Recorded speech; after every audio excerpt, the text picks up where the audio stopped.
ఎందువల్ల దేవుని స్తోత్రం హల్లెలూయా. దేవుని మాటలు విందాం. న్యాయాధిపతుల గ్రంథంలో 17వ అధ్యాయంలో మీకా అని ఒకడు ఎఫ్రాయిమీల మన్య దేశములు ఉండెను.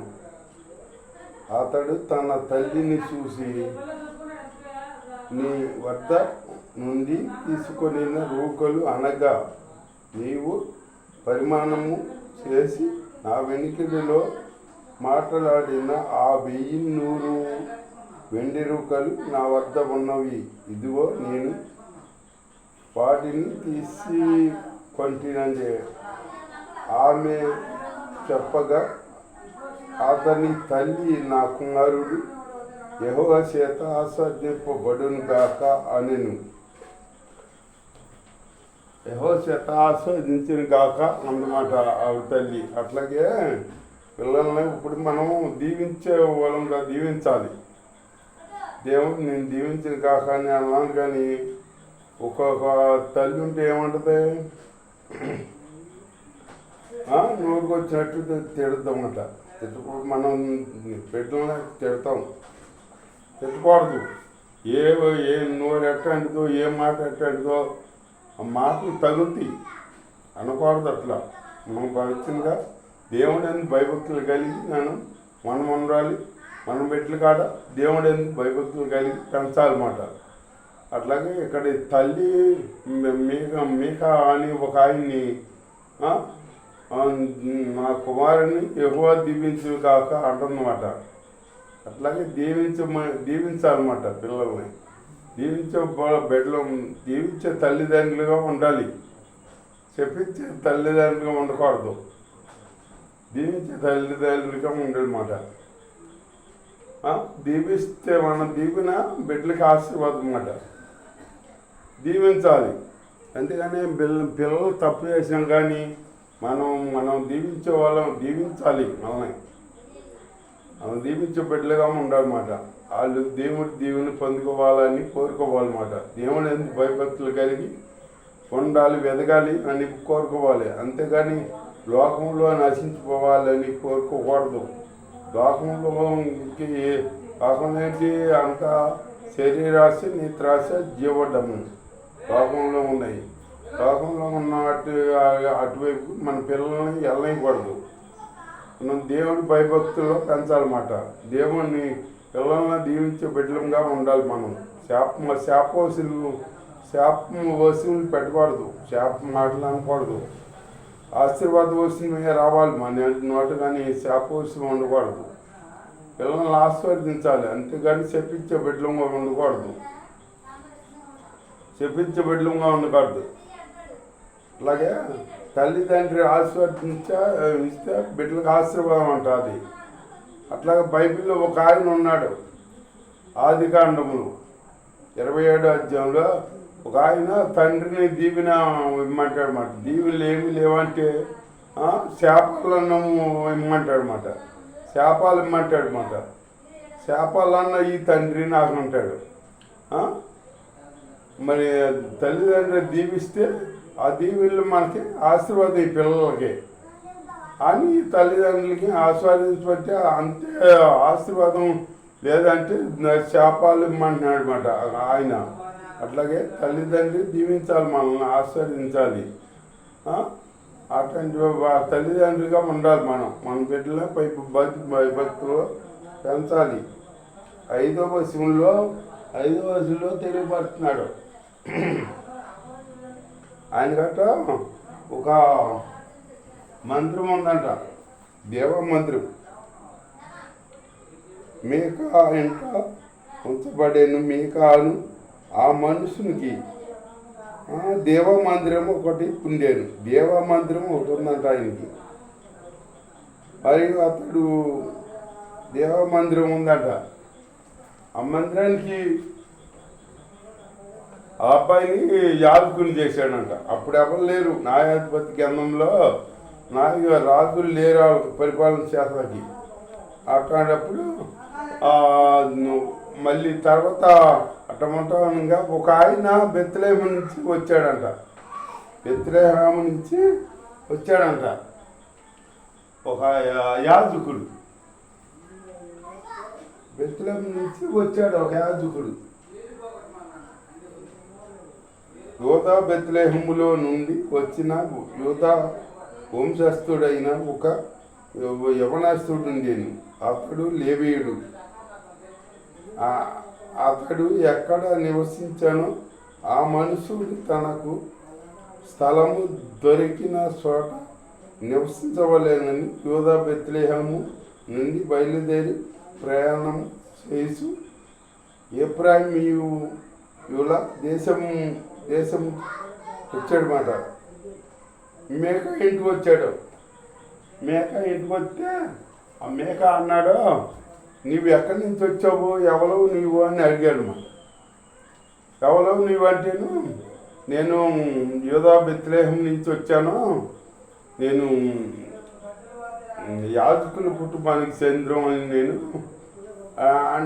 అని చెప్పాడు. ఏం ఇవ్వాలంటే చెప్పాడు. మరి చెప్పేటప్పటికి అప్పుడు ఈ మేక అన్నాడు, నువ్వు నాకు యాజకుడు గాను తండ్రివి గాను ఉంటావా అని అడిగాడు అన్నమాట.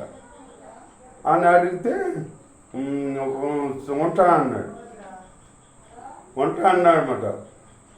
వంట అంటే నీకు 10 వెండి నాణ్యాలు సంవత్సరానికి ఇస్తా అన్నాడనమాట. జీతం కాడ బట్టలు, దుస్తులు, ఆహారం ఇస్తాను, నా ఇంటి ఉండు, నువ్వు నాకు తండ్రివి గాను ఉండు, యాజకుడుగా ఉండు నువ్వు అని అన్నాడనమాట. యాజకుడు ఇష్టపడ్డాడు వంటకి. అట్లాగే యాజకుడు ఉంటే మనకు ఆశీర్వాదం. యాజకుడు ఉంటే ఎప్పుడు నిత్యం యాజకుడు ప్రార్థన చేస్తాడు మన గురించి. ఆ యాజకుడు ఉంటే మన ఇంట్లో మనకు ఆశీర్వాదం. ఇప్పుడైనా యాజకులు ఇంటికి వస్తారు చూడు, ఇంటికి వస్తే వాళ్ళు వస్తే ఆశీర్వాదం. యాజకులు రావాలన్నమాట, సేవకులు రావాలన్నమాట. వస్తే వాళ్ళు అడుగు పెడితే దీవిస్తాడు దేవుడు. అంటే మనం దీవించాలంటే మనం ప్రార్థన చేసిన దీవిస్తాడు. కాకపోతే సేవకులు వస్తే అలా జూలి వాళ్ళు వచ్చిన గాడాలలో దేవుడు ఆశీర్వదిస్తాడు ఆ గృహాన్ని. అలాగే మనం సేవకులను ప్రేమించే బిడ్డలుగా ఉండాలన్నమాట. అంతేగాని సేవకులను ఏమన్నా అని వాళ్ళు ఏదో అంటున్నారో, ముఖ్యంగా ఏదో పెట్టుకుని అంటున్నారో అని అన్నామనుకో, అది మనకే నష్టం. ఏం పెట్టుకుని అనరాళ్ళు, దేవుడు మాట్లాడతాడు. ఏదైనా పెట్టుకుని అన్నారనుకో, అది వాళ్ళకే వర్తిస్తుంది. మనం మట్టుకు వాళ్ళని ఏమనుకోవద్దు. ఏమనుకోకుండా అలా ప్రేమించే బిడ్డలుగా ఉండాలి. అలా ప్రేమించే బిడ్డలుగా ఉంటే మనకు ఆశీర్వాదం.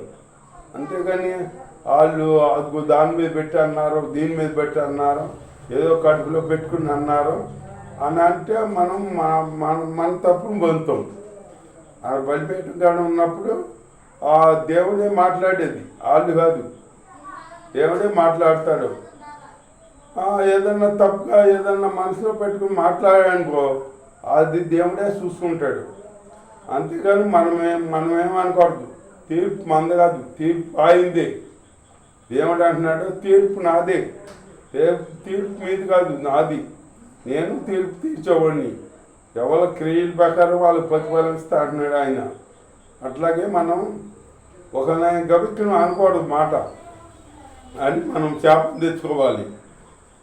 మనం ప్రార్థన చేసే వాళ్ళం అసలు అనకూడదు. అట్లాంటి మాటలు అనకుండా మనం ఏంటంటే ఏది నాలుగు ఎటు మాడితే అటు తిరుగుద్ది, ఏ మాట మాడితే ఆ మాట మాట్లాడుద్ది నోరు. శాప వచ్చిన వస్తా అనోటంటే, ఆశీర్వాదం వచ్చిన వస్తా అనోటంటే దాన్ని మనం కంట్రోల్ పెట్టాలి. ఆ నాలుగు ఉందా, నాలుగు అది బహుగా అదిరిపడుతుందంట. మన శరీరంలో చిన్న అవయవం ఏదంటే ఆ నాలుగే. ఆ నాలుగు చిన్న అవయవం అయినా కానీ బహుగా అదిరిపడుతుందంట. దాన్ని అదుపులో పెట్టాలి. మనం అదుపులో పెట్టబోయామనుకో, మనం ఇక ఆ నాలుగు వ్యర్థమైన మాటలు అంటే మనం అన్న మాటల ద్వారా ఇతరులు బాధపడే వాళ్ళు ఉన్నారు కొందరు. అట్లా మనం ఏ మాట పడితే ఆ మాట అనకూడదు. ఆ నాలుగంట విస్తారమైన అడవిని తగలబెడుద్దంట. అట్లాగే మన నాలుగు అదుపులో లేకపోతే ఎన్నో కొంపల మీద ఇంటికి వాళ్ళకి వీళ్ళకి లంకెలు పెట్టారన్నమాట. అట్లా మనము ఆ మాట ఏ మాట మాడితే ఆ మాట అనకూడదు. మనం ప్రార్థన చేసేలో మనం కంట్రోల్లో ఉండాలి. మనం నోరు అదుపులో పెట్టుకుని ఉండాలన్నమాట. ఉండాలి. లోకమూలు జీవించినట్టు మనం జీవించకూడదు. లోకమూలు అన్నట్టు మనం అనకూడదు. వాళ్ళు అంటారు, వాళ్ళకి తెలీదు, వాళ్ళు అంటారు. మనకు తెలుసుకున్నాం కదా. మనం నిజదేవుని నమ్ముకున్నాం. మన దేవుడు మనకు చెబుతున్నాడు ఏది మంచి ఏది చెడ్డో, ఏ మార్గాన్ని నడవాలి, ఏ మార్గాన్ని నడవకూడదు, ఏ మాట అనాలో, ఏ మాట అనకూడదు. మనకు దేవుడు తెలియబడుతున్నాడు. అలా ఆ విధిగా మనం జీవించాలి.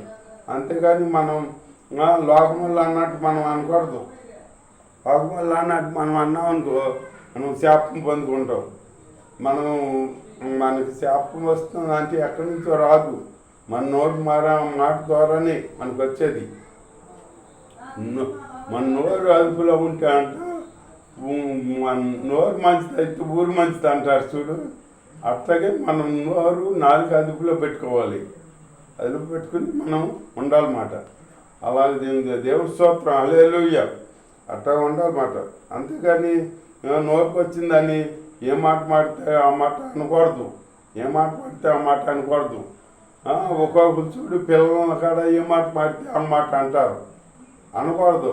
ఒకసారి ఆ మాట నిజమవుద్ది. అట్లా అనకూడదు. మనం పిల్లల్ని దీవించే బలంగా ఉండాలి కానీ చెప్పించే తల్లిదండ్రులుగా ఉండకూడదు. వాళ్ళు దీవించబడాలని కోరుకోవాలి మనం. అంతేకాని వాళ్ళని అట్లాగా నువ్వు ఇట్లాగా అట్లాగాని మనం మాట్లాడకూడదు. వాళ్ళని నువ్వు అట్లయిపోతావు, నువ్వు ఎట్లయిపోతావు అని అన్నాం అనకూడదు. మాటలు ఒకసారి నిజమవుతాయి. మనం అన్ని మాటలు ప్రార్థన చేసేవాళ్ళం. మనం అట్లా అనకూడదు. అట్లా అనుకోకుండా దేవుని మాటలే పిల్లలకి చెబుతూ, దేవుని అందు భయభక్తులు కలిగి పిల్లలను పెంచుతూ, మనం కూడా దేవుని అందు భయభక్తులు కలిగి జీవించాలన్నమాట. అలాంటి జీవితాలు జీవిస్తూ దేవుణ్ణి నిత్యం కొనియాడుకుంటూ గణపరుచుకుంటూ జీవిస్తే నెమ్మదిస్తాడు దేవుడు. నెమ్మది కలిగజేస్తాడు. దేవుడు అందు ఉంటే భయభక్తులు కలిగి ఉంటే నెమ్మదిని ఇస్తాడు. మనకెంతో మనశ్శాంతిని ఇస్తాడు అన్నమాట. అలాంటి జీవితం మనం జీవిస్తూ దేవుళ్ళో భక్తిగా జీవిస్తూ ఆయన్ని గణపరుచుకుంటూ ఆయనలో ముందుకు సాగుదాం. ఈ మాటలు దేవుని దీవించగా. ఆమేన్.